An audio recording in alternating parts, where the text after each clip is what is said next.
Bonjour à toutes et à tous, c'est Mathéo de la chaîne 57SP, j'espère que vous allez très bien. Donc je suis encore une fois désolé pour le temps d'attente qu'il y a pu avoir. Je suis ravi vraiment de tous les commentaires que j'ai pu avoir sous les dernières vidéos. Ça me fait très plaisir quand vous me laissez des bons commentaires, positifs comme négatifs. Ça me fait également plaisir que vous veniez me voir en message privé, donc n'hésitez surtout pas. Je vois souvent comment je peux être motivé, par quoi je peux commencer, quel sport je peux commencer pour être JSP. N'hésitez pas à venir en privé sur Instagram, je vous répondrai avec plaisir. Donc voilà, comme j'ai pu vous le dire, je suis désolé encore pour ce petit retard de vidéo. Donc normalement j'aimerais bien faire une vidéo par mois. Je sais que des fois c'est dur, mais là j'ai fêté mon anniversaire il n'y a pas longtemps, donc ça y est, j'ai officiellement 16 ans. J'ai également eu les résultats donc, de mon examen donc il n'y a pas longtemps, donc je l'ai eu, donc finalement voilà, je suis content. Donc j'ai eu en tout, j'ai eu 15 sur 20 donc à l'écrit. Bon, je suis un peu dégoûté, j'aurais bien aimé avoir un petit peu plus, mais bon, c'est pas grave, je suis déjà assez content de cette note. J'ai également eu tous les acquis sur toutes les épreuves que je vous avais dites dans la dernière vidéo. Donc l'échelle à coulisses, etc., etc. Je vais vous mettre d'ailleurs les résultats avec mon nom juste ici.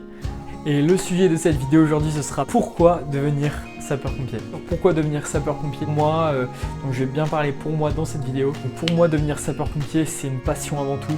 Aimer ce métier, mais parler aux gens, il faut aimer le contact avec les gens. Il faut aimer également plein de choses, s'intéresser à, par exemple, à tout et n'importe quoi, même des choses qu'on n'a pas l'habitude. Et moi j'aime bien aussi dire qu'il faut sortir de sa zone de confort, donc par exemple pas faire des choses qu'on fait tout le temps, sortir un peu de sa zone de confort, donc par exemple faire des choses qu'on n'arrive pas à faire, vaincre ses phobies, des choses comme ça. Moi, tant qu'on y est, je vais raconter une histoire. Avant j'avais beaucoup peur du vide, réussi à vaincre cette phobie. Par exemple j'avais peur de plein de choses et grâce au pompier je me suis dit bah, pourquoi pas essayer de vaincre ça. Et avec le temps, j'ai réussi. Plus les jours passent et plus je me dis j'ai envie de faire ce métier. J'ai l'impression que c'est comme en moi en fait, c'est une passion avant tout. J'aime vraiment le contact avec les gens et j'ai aussi beaucoup de chance, j'ai ce contact facile avec les gens. Et je pense que ça m'avantage pas mal. Et comme je vous l'ai dit dans une dernière vidéo, donc je fais partie d'une association qui est agréée sécurité civile, c'est la Croix-Blanche. Donc c'est pas pareil que la Croix-Rouge, d'ailleurs je vous ferai une vidéo là-dessus pour vous expliquer à quoi ça consiste. Et donc dans cette association, on fait ce qui s'appelle des DPS, donc c'est des dispositifs prévisionnels de secours. Donc par exemple quand il y a une grande manifestation, l'organisateur a une obligation entre guillemets de prendre des secouristes sur place. Et donc moi je fais partie de ces secouristes, donc ça me permet d'avoir un petit peu d'expérience au niveau du secours à personne. Par exemple il y a une salle de concert qui est pas loin de chez moi, donc qui est sur Metz. Donc à chaque fois qu'il y a un concert, pas tous les concerts bien sûr, mais à chaque fois j'essaie de me rendre disponible. Donc par exemple pour les gens, donc c'est-à-dire par exemple si les gens ont des malaises, des choses comme ça, peu importe quel souci, on essaye de trouver à chaque fois une solution et bien sûr d'aider les gens parce que c'est avant tout pour ça qu'on fait ça. Bien sûr pour moi les pompiers à mes yeux c'est le Graal. À chaque fois que je les vois je suis vraiment heureux, je me dis que s'ils sortent c'est qu'il y a une raison. S'ils viennent nous voir, c'est qu'il y a une raison et que franchement moi je trouve que c'est des femmes et des hommes qui ont du mérite parce qu'ils font un métier pas facile mais ils sont toujours là. Je sais qu'on si on a besoin d'eux par exemple, si vous les appelez, ben, ils viendront si c'est pour une bonne raison. Il y a aussi énormément de questions, pourquoi aussi devenir jeune sapeur-pompier. Donc les jeunes sapeurs-pompiers c'est une belle école pour moi, c'est une belle école de la vie. Vous y rentrez dès l'âge de 13, 12, même 14 ans.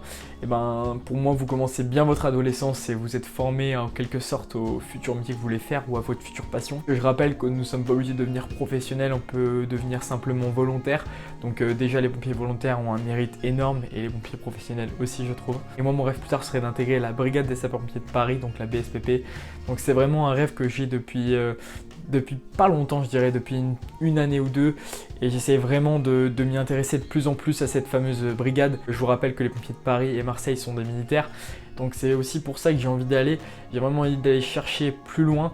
Et j'aimerais bien réussir mes thèses, donc si je les réussis je serai vraiment très heureux. En revanche si je ne réussis pas, ce qui est aussi possible, j'essaierai de devenir pompier professionnel. Et si je n'y arrive pas non plus, d'ailleurs c'est ce que j'espère pas, mais on essaiera de trouver une solution. Et il n'y a pas forcément de conseils pour savoir comment on est fait pour devenir pompier. Comme je vous l'ai dit tout à l'heure, c'est une impression. C'est en vous, ça se voit en fait. Les gens vous le font remarquer, ils vont pas vous dire vous êtes pompier, mais ils vont vous dire contact facile avec les gens, etc. etc.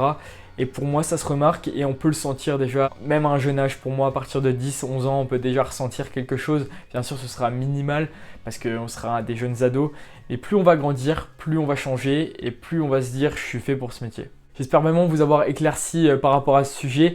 N'hésitez pas à me donner des sujets de vidéos, j'essaierai d'en faire de plus en plus. D'ailleurs, je suis vraiment en vacances là pour le coup, mon anniversaire est passé donc je vais pouvoir vous faire plus de vidéos. N'hésitez pas non plus, comme je vous ai dit, à laisser un message en commentaire ou à venir me voir sur Instagram en privé. Et j'espère que la vidéo vous aura plu. C'était Mathéo de la chaîne 57SP. Bye bye.